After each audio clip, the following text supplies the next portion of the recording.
Bismillahirrahmanirrahim. Alhamdulillah. Wassalatu wassalamu ala rasulillah wa ala alihi wa sahbihi wa wala wal awla wal aqwata lebih dari azim. Ibu bapak sekalian, jamaah salat maghrib insyaallah dirahmati dan dimuliakan oleh Allah Subhanahu wa taala, adalah sesuatu yang wajar kalau kita memiliki sesuatu, kita ingin merasakan manfaat daripada sesuatu itu.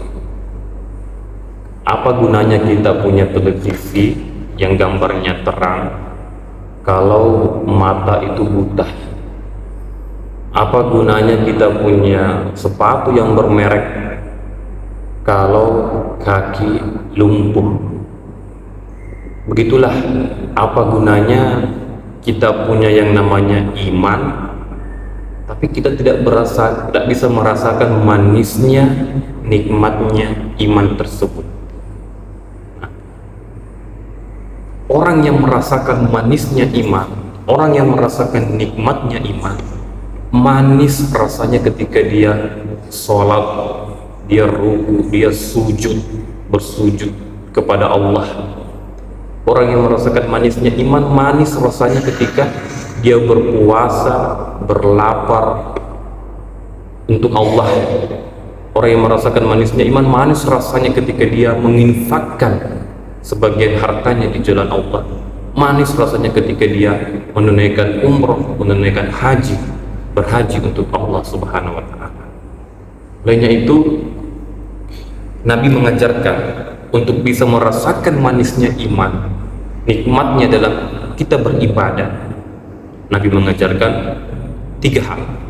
Salasuk man kunna fihi wajada halawatan iman. Ada 3 hal yang kita lakukan supaya kita bisa merasakan manisnya, nikmatnya iman tersebut. Apa itu? Yang pertama, engkau cintai Allah dan Rasulnya melebihi cinta kita apa saja yang ada di dunia ini. Jadi cinta pertama yaitu dan paling di atas yaitu kita mencintai Allah dan Rasulnya melebihi apapun yang ada di dunia ini. Nah, mungkin dalam hati kita tersimpan banyak rasa, banyak cinta, tapi tidak dilarang kita mencintai harta, boleh saja. Mencintai pangkat, boleh saja. Mencintai keluarga, anak istri, suami, boleh saja. Tapi harus disadari bahwa suatu saat kita akan berpisah dengan mereka.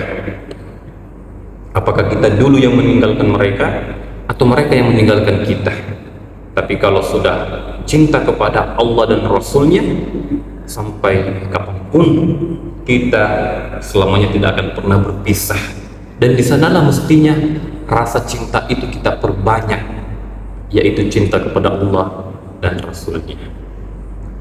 Bukankah suatu ketika terjadi perang Tabuk di mana Nabi Shallallahu Alaihi Wasallam melakukan mobilisasi dana, para sahabat ikut membantu menyumbangkan harta mereka. Salah satunya Sayyidina Abu Bakar As-Siddiq radhiyallahu anhu.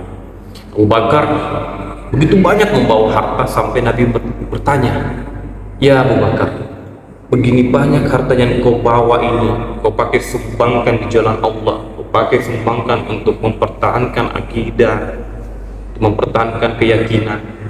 Apakah sudah ada yang engkau simpankan di rumah buat anak dan buat istri dan anakmu ya Abu Bakar?" Abu Bakar menjawab, "Na'am, betul ya Rasul.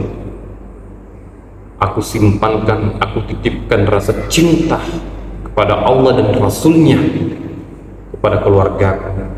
Adapun semua harta yang ini aku bawa, aku pakai untuk pergunakan di jalan Allah Subhanahu wa taala." Inilah suatu contoh, suatu cerminan bahwa seseorang yang cintanya kepada Allah dan Rasulnya melebihi apapun di dunia ini. Karena yang namanya sesuatu yang ada di dunia ini, itu kalau sudah tiba masanya, kalau sudah tiba waktunya, maka akan kembali kepada Allah. Inilah makna kalimat inna lillahi wa inna ilaihi raji'un. Segalanya dari Allah dan pasti semua akan kembali kepada Allah. Ini yang pertama. Kemudian yang kedua, untuk merasakan manisnya, nikmatnya iman adalah kita bertemu, kita berteman, dan kita berpisah kepada manusia yang lain didasarkan karena Allah Subhanahu wa Ta'ala. Jadi kita berteman bukan karena kepentingan, bukan karena semata-mata tujuan tertentu, tidak, tapi kita berteman tidak lain karena Allah Subhanahu wa Ta'ala. Nah, pertemanan seperti itu insya Allah akan abadi. Bertemu kita, berpisah kita karena Allah. Nah, kadang kita dipertontonkan, misalnya di panggung politik, berteman karena tujuan. Ketika tujuan sudah tercapai, maka kadang teman jadi lawan, lawan jadi teman. Dalam Islam diajarkan kau berteman, kau bertemu dan berpisah semata-mata karena Allah. Karena Islam membebaskan manusia dari ras diskriminasi. Tidak melihat lagi apa sukumu, tidaklah melihat lagi apa golonganmu, tidak melihat lagi warna kulitmu. Ketika akidah kita sama, maka itulah saudara kita, diikat oleh persaudaraan sesama akidah. Kemudian yang ketiga, merasakan manisnya nikmatnya iman, yaitu seseorang yang membenci maksiat, seseorang yang membenci kebatilan, seseorang yang membenci kemungkaran, sebagaimana dia takutnya akan api neraka. Nah, yang namanya neraka ini jangankan masuk, mendengar saja, membayangkannya saja kita sudah takut, apalagi kalau sampai masuk. Begitulah orang yang merasakan manisnya iman. Dia membenci kebatilan, dia membenci kemungkaran, sebagaimana dia takut akan masuknya neraka. Dan yang namanya kemungkaran ini, yang namanya kebatilan ini, setiap dari kita itu wajib untuk melawannya.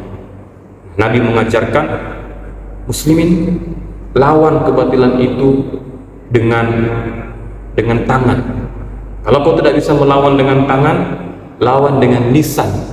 Kalau kau tidak bisa lawan dengan lisan, lawan dengan hati. Setidaknya jangan jauh dengan kebatilan tersebut. Nah, apa makna melawan kebatilan dengan tangan? Ini artinya penguasa, seseorang yang punya power. Ini artinya penguasa, dia melawan kebatilan, dia punya pasukan, dia yang punya aparat, dia punya sistem, dia punya dana, melawan kebatilan itu dengan kekuatannya, dengan kekuasaannya. Kemudian ada yang melawan kebatilan dengan lisan. Siapa itu? Inilah para ulama kita, para kiai, para ustadz, para mubalik, para da'i, melawan kebatilan dengan lisan. Kemudian para anggota-anggota DPR yang duduk di sana, lawan kebatilan itu dengan lisan, suarakan aspirasi rakyat.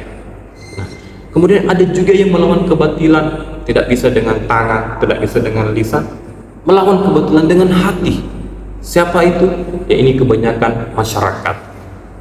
Dia berbicara juga tidak didengar, berbicara juga takut akan akibatnya, dan akhirnya lawan kebatilan dengan hatinya. Setidaknya jangan join, jangan ikut dengan kebatilan tersebut. Mengapa? Karena setiap kita bertanggung jawab untuk melawan kemungkaran, lawan kebatilan tersebut.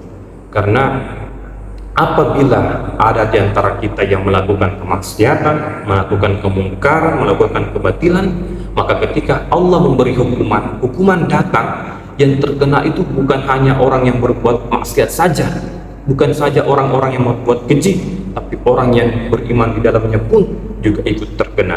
Inilah makna Al-Quran, wattaqu fitnata la tusibanna alladzina zalamu minkum khassah.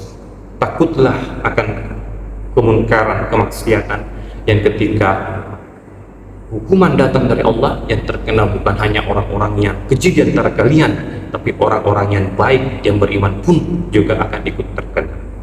Hadirin ibu bapak sekalian yang dirahmati Allah, olehnya itu semua kita di sini bertanggung jawab untuk saling mengingatkan, saling menasehati agar kita tidak melakukan yang namanya kemungkaran dan kebatilan tersebut. Dan semoga tiga hal ini ada dalam diri kita, bagaimana kita jadi manusia yang betul-betul menjadi muslimin yang betul-betul mencintai Allah dan Rasulnya nomor satu. Kemudian yang kedua, kita berteman dan bertemu dengan sesama manusia karena Allah. Kemudian yang ketiga, kita benci kebatilan agar kita bisa merasakan nikmatnya, manisnya iman tersebut. Terima kasih, semoga bermanfaat. Barakallahu fikum. Assalamualaikum warahmatullahi wabarakatuh.